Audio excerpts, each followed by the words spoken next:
என்னது platinum white Mallya? இதுதான் நம்ம பிளாட்டினம் ஒயிட் மூன்டெயில் டம்போயர் கிறிஸ்டலைடு மாலியோட பேரண்ட்டு. இது வந்து பார்த்திங்கன்னா நம்ம ஒரு 3 பேர் எடுத்திருந்தோம். அதில் வந்து பார்த்திங்கன்னா ஒரு பேர் மூன்டெயில் கிறிஸ்டலையாவும் பேலன்ஸில் வந்து பார்த்திங்கன்னா நார்மல் பிளாட்டினம் ஒயிட்டாகவும் எடுத்திருந்தோம்.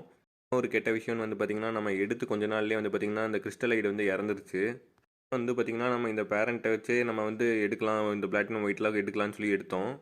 இதுதாங்க வந்து பேபி செக்ஷனு. இந்த ஃப்ரிட்ஜ் பாக்ஸில் வந்து பார்த்திங்கன்னா ஒரு 20 to 30 ஃப்ரைஸ் கிட்ட நம்ம வச்சுருக்கோம். அது வந்து பார்த்திங்கன்னா 2 பேட்ச் குட்டிங்க. இம்போர்ட்டட் மலிஸ் கொஞ்சம் கம்மியாக தான் குட்டி போடும். குட்டிங்களோட ரிசல்ட் அண்ட் குவாலிட்டி எப்படி இருக்குன்னு நீங்களே பாருங்கள். இதை சைடு வியூவில் நான் காட்டுறேன் டேங்க்கில். இது வந்து பார்த்திங்கன்னா கிட்டத்தட்ட நம்மக்கிட்ட ஒரு 2.5 to 3 months ஓல்டு. நம்ம எடுக்கும்போது இது வந்து பார்த்திங்கன்னா 2000 ரூபாய் அந்த மாதிரி சொன்னாங்க இந்த நான் முன்டெயிலு. இது பார்த்திங்கன்னா நம்ம இம்போர்ட்டட் மாலிஸ்லாம் ரொம்ப கம்மி ப்ரைஸில் தரணும்னு நம்ம முடிவு எடுத்திருக்கோம். ஏன்னா வந்து பார்த்திங்கன்னா நிறைய பேர் இம்போர்ட்டட் மாலிஸ் வளர்த்தணும்னு ஆசைப்படுவீங்க. ஆனால் காஸ்ட் அதிகமாக இருக்குன்னு சொல்லி எல்லாத்தாலையும் வாங்க முடியாமல் இருக்கும். அந்த மாதிரி தான் நானும் இருந்தேன். இருந்தாலும் வாங்கினேன். வாங்கி நான் உங்களுக்குலாம் கம்மி ப்ரைஸில் தரலான்னு இருக்கேன்.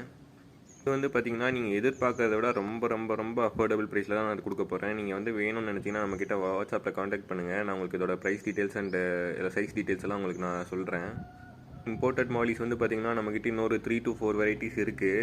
அதுவும் வந்து பார்த்திங்கன்னா சேல் சைஸில் தான் இருக்குது. வேணும் இன்ட்ரெஸ்டட்னு நினச்சிங்கன்னா நீங்கள் என்கிட்ட கமெண்ட்டில் சொல்லுங்கள். இப்போவும் சொல்கிறேன், இது அக்வேரியமில் கிடைக்கிற நார்மல் ஒயிட் மாலி கிடையாது. இது வந்து பார்த்திங்கன்னா பிளாட்டினம் ஒயிட்டு உங்களுக்கு பார்த்தாலே உங்களுக்கு அந்த டிஃப்ரென்ஸ் தெரியும்.